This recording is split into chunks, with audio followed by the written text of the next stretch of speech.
احلى مسا عليكم حبايب قلبي، عاملين ايه؟ النهارده عملنا معاكم بقى كده فرخه مشويه يعتبر في الفرن. بصراحه تحفه. عاملاها بطريقه جميله جدا وتتبيله جميله. هوريكم الطريقه دلوقتي. كنت عامله معاها محشي كده. عاملاه معاكم برضو قبل كده في القناه، بس سجلت بقى عملت الفرخه بس. بصراحه ما شاء الله تبارك الرحمن، كانت جميله جدا وسهله خالص. تعالوا بقى نشوف الطريقه مع بعض. جبنا بقى فرخه اهي. انا ما خليتش الراجل قطعها، انا قلت اقطعها كده معاكم. ما شاء الله تبارك الرحمن، كانت كبيره ويعني وجميله. طبعا غسلتها كويس جدا، بس برضو لسه هغسلها تاني. قلت بقى اقطعها معاكم كده، لان طبعا الراجل بيقطعها. يعني قلت انا اجرب مره اقطعها انا، يعني انا على طول بجيبها مقطعه، بس السكينه برضو ما ساعدتنيش قوي، يعني ما كانتش حاميه للغايه. ما شاء الله تبارك الرحمن، قطعنا الفرخه 11 قطعه. هي حجمها كبير زي ما انتم شايفين، فمعلش بقى حاولت اقطعها كده لوحدي. المفروض حد بيمسك معايا، بس طبعا كنت بنصور. ميورة بقى كانت بتصور ساعتها. وما شاء الله تبارك الرحمن، قطعناها بقى طبعا كده. هنحاول نقطع برضو الورك نصين. قطعنا الفرخة على 11 قطعة بالظبط. طبعا بتنفع في العزومات، تعملي مثلا بيها عزومة او حاجة، حسب عدد الافراد بقى بتاع الاسرة وكده. ممكن تتاكل على يومين. بصراحة هي كفتنا يعتبر كده يومين. قطعنا طبعا الوركة على 2. هي حجمها كبير، بس مش عارفة الكاميرا جايباها صغيرة برضو، مش جايباها كبيرة. بس هي ما شاء الله يعني الحتة انا مقطعاها كبيرة يعني بحاول اقطعها برضو معاكم اهو. فطبعا انا بعد كده هخلي الراجل هو اللي يقطعها، عشان السكينة عندي مش حامية يعني. بس كده خدنا الدبوس لوحده، والقطعة اللي جنب الدبوس برضو لوحدها.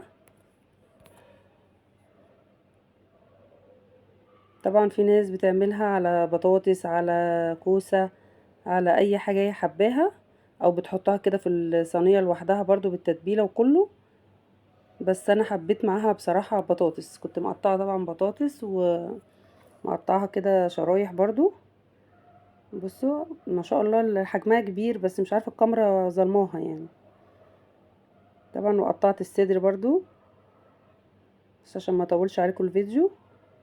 وبعد كده غسلتها جامد جدا بالليمون والملح والدقيق.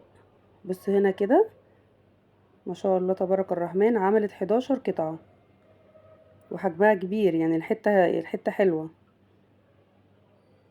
بصراحة، كفتنا على يومين.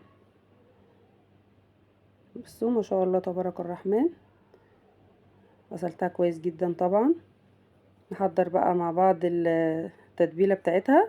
كنت جايبة بصلتين كبار بشرتهم، وجايبة بقى بهارات، بهارات فراخ، وفلفل اسود وملح، كزبرة ناشفة، وحبة جوزة الطيب مطحونة.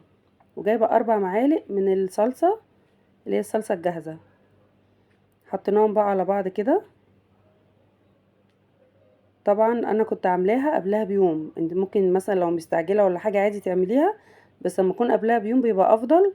انا عاملاها قبلها بيوم بالليل، وبيتها في التتبيله عشان تاخد وتدي فيها، تلاقي طعمها جميل جدا. طبعا معلش سامحوني بقى، انا استعملت ايدي اني بلبس الجواندي، فبيتخلع في ايدي، يعني ما بعرفش اتعامل معاه. فطبعا غاسله ايدي كويس جدا. هنتبل بقى التتبيله كده في الفراخ، هنشربها منها كويس. بس ما شاء الله تبارك الرحمن،